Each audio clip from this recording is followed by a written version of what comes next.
The Bucks have one of the top two players in the world right now in the early stages of his prime and won a title as recently as 2021. Yet despite that, the team is running out of time. They followed their championship with losing in the second round to the Celtics in 2022 and getting completely embarrassed by the 8th-seeded Heat in last year's playoffs. They've been arguably the best regular season team of the last 5 years, but they've only made the finals the one time in 2021. And on top of that, the team isn't really young. Their Defensive Player of the Year candidate last season, Brook Lopez, is already 35 years old, so it feels likely a drop-off is coming soon. Their all-star point guard, Jrue Holiday, is also 33 years old and feels like a consistently bad playoff performer. Khris Middleton is also likely a little older than people think at 32 years old. He wasn't the same all-star level guy from years past last season, as knee injuries really bothered him. He also got knee surgery this offseason, so who knows what to expect. The team also isn't very deep. Grayson Allen could be argued as the worst starter on any contending team, and outside of their top 5, including Bobby Portis, there's not a whole lot of reliable talent there. All this isn't to say that the team isn't good right now, because they will be towards the top of the East again this season. But if they continue to fall short in the playoffs, then their star in Giannis Antetokounmpo is going to start to look elsewhere, and that could happen as soon as next offseason. So if the Bucks are going to win again, it might have to be now. The Bucks are running out of time.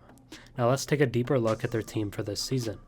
Before we get into a make or break season in Milwaukee, if you enjoy my content and watch a few videos of mine, think about subscribing. 91% of my viewers are actually not subscribed, so if you watched me before and enjoy the content, drop a sub and comment down below. It really helps the channel. After last year's disappointing playoffs, the Bucks fired head coach Mike Budenholzer. To replace him, they hired former Raptors assistant Adrian Griffin.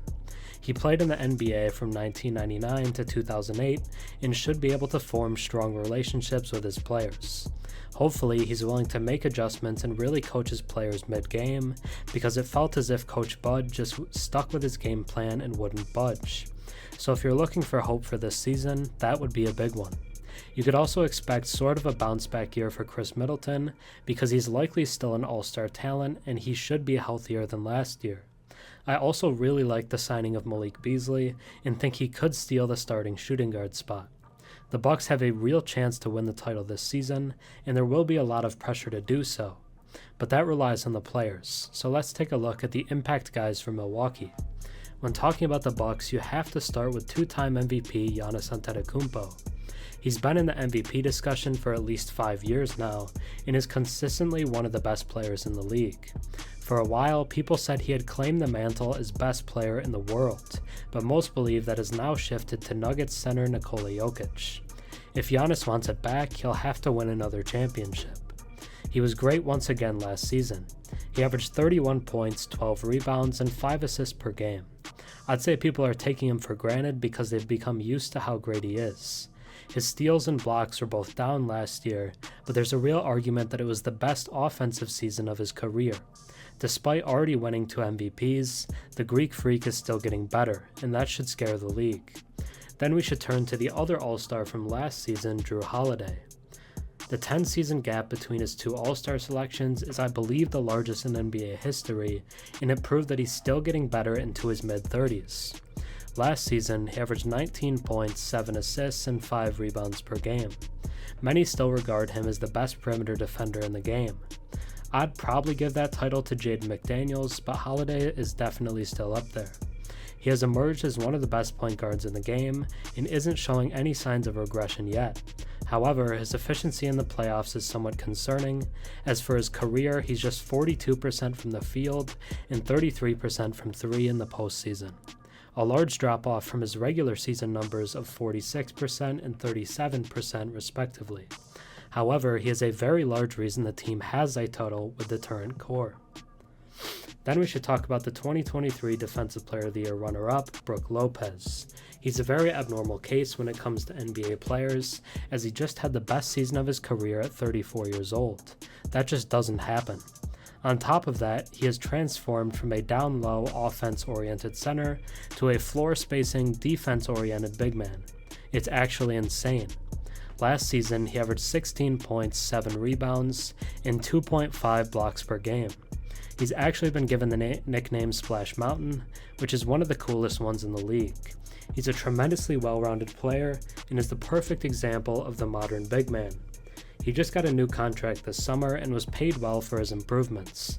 I don't think it'll happen this season, but a drop-off will come somewhat soon for Lopez. Centers just don't play at high levels into their late 30s. It's unprecedented, but so is Lopez's career. Finally, we should talk about Khris Middleton. He's one of the league's best stories as a player who has gone from fighting down in the G League to a perennial All-Star with the Bucks. Prior to last season, he had been named an All-Star in 3 out of 4 years. But due to wrist and knee injuries last season, he played just 33 games. It was the worst season he's had in a long time. He averaged just 15 points per game and shot practically a career low 31% from 3. He's been a sharpshooter for the Bucks, but just couldn't find his rhythm last year. A good sign, though, is that he took it up a notch in the playoffs, averaging 25 points per game in their first-round loss to the Heat. Hopefully, he plays closer to that level this regular season. In terms of lineup, the starters for the Bucks should be Holiday, Beasley, Middleton, Giannis, and Lopez. Then the second unit should be MarJon Beauchamp, Grayson Allen, Pat Connaughton, Jay Crowder, and Team USA star Bobby Portis. Guys like AJ Green, Andre Jackson, and Lindell Wigginton could get minutes as well. So what should we expect from the Bucks in 2024? On the low end, they could finish as the 3rd or 4th seed in the East and flame out in the playoffs once again. On the high end, they could be the 1 seed once again and have a real shot at an NBA title. I think this will be a real revenge season for Giannis, and he'll be out to show just how good he and his team really are. Expect at least 2 All-Stars in Giannis and one of the other 3 guys. If they're on the high end, they could have 3 or maybe even 4 All-Stars, but 4 feels unlikely. This team will be contenders once again this season, but it'll be full-on Giannis watch next offseason if they fall short in the playoffs. The clock on this team is ticking, and they have to win now. Thanks for watching. I'm Herm. Have a good one.